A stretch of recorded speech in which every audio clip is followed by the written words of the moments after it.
Shalom, TaNaKh Wisdom, Part 2. Keruv, cherubim, or keruvim. The verb root, kaf, resh, vet, is to cover.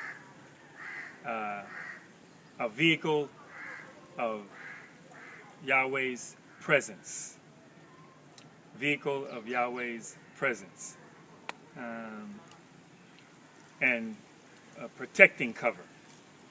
Protecting, not that Yahweh needs protection because he has no enemies, but protecting those who come before his throne from that unapproachable light to keep them from being obliterated if they're offensive or if they're not harmonized with him. So the vehicle of expressing Yahweh's presence, in what manner? There are three gentlemen who give witness of being before the throne: Ezekiel, Isaiah, and John. In Ezekiel chapter 1, he describes four living beings that have the appearance of a man, but have four faces.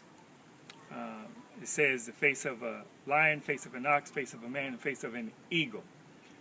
But the word that they translate as face is panah, pe, nun, he.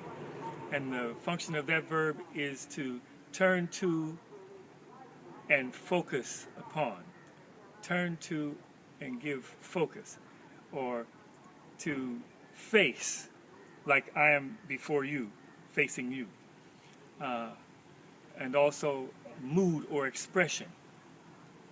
Mood or expression. So concretely, you can translate that passage as each of the living beings had the mood or expression of a lion, had the mood or expression of an ox, had the mood or expression of a man, and had the mood of it and or expression of an eagle.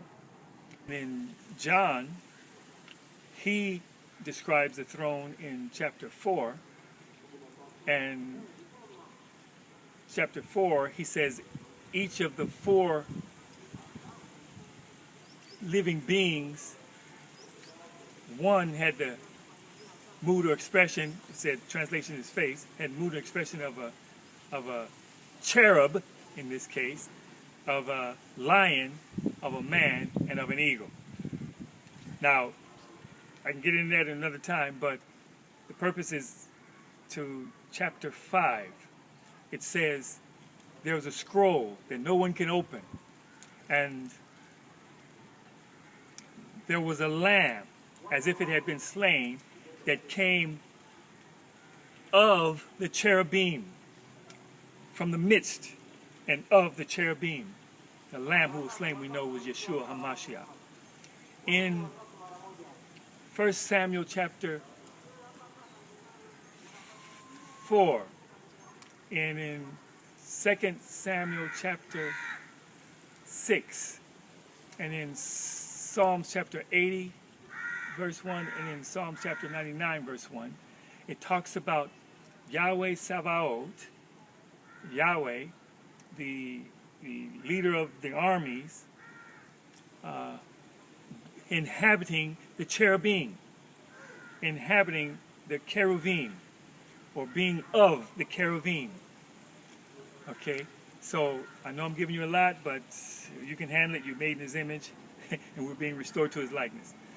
So when Revelation chapter 5 talks about the only one that was able to take the scroll and open it to bring redemption to mankind and establish his kingdom on the earth was Yeshua HaMashiach, and he came of the four keruvim, it is expressed in Matthew, Mark, Luke, and John. Matthew, the Davidic king, lion-like. Mark, the suffering servant, ox-like. Luke, fully man. And John, divine, eagle-like, which he was all for. The expression of Yahweh in the flesh. Shalom, TaNaKh Wisdom.